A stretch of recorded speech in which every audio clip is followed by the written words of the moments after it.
नमस्कार मित्रांनो, आपल्या यूट्यूब चॅनलवरती तुम्हा सर्वांचं पुन्हा एकदा स्वागत। भोंदूबाबा कॅप्टन अशोक खरात हे नाव सध्या महाराष्ट्रात चर्चेच्या केंद्रस्थानी आहे। भविष्यवेत्ता असल्याची बतावणी करून आतापर्यंत अनेक महिलांचे त्याने लैंगिक शोषण केल्याचा आरोप केला आहे। तसे साधारण 100 पेक्षा जास्त व्हिडिओ असल्याचे बोलले जात आहे। यातील काही व्हिडिओ आणि फोटो सोशल मीडियावर व्हायरलही झाले आहेत। त्यानंतर या अशोक खरातचे हादरवून टाकणारे एक कारनामे समोर येत आहेत। त्याच्या विरोधात फेब्रुवारी महिन्यात बलात्काराची तक्रार दाखल झाल्यानंतर हे सगळे प्रकरण समोर आलेले आहे।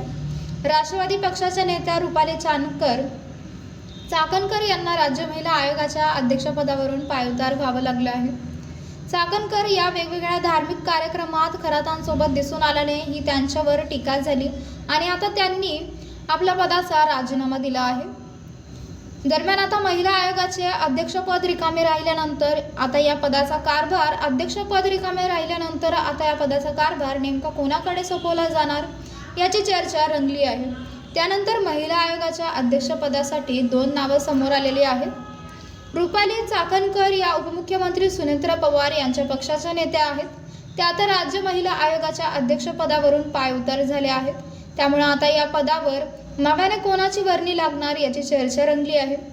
विशेष म्हणजे महिला आयोगाचे अध्यक्षपद पुन्हा राष्ट्रवादीकडेच राहणार का असेही विचारले जात होते, परंतु मिळालेल्या प्राथमिक माहितीनुसार चाकणकरांच्या राजीनाम्यानंतर आता महिला आयोगाच्या प्रमुख पदाची खुर्ची राष्ट्रवादीकडेच राहणार आहे। त्यासाठी 2 महिला नेत्यांची नावे चर्चेत आलेली आहेत। राष्ट्रवादी पक्ष या दोन्ही नावांवर विचार करत असल्याचे बोलले जात आहे।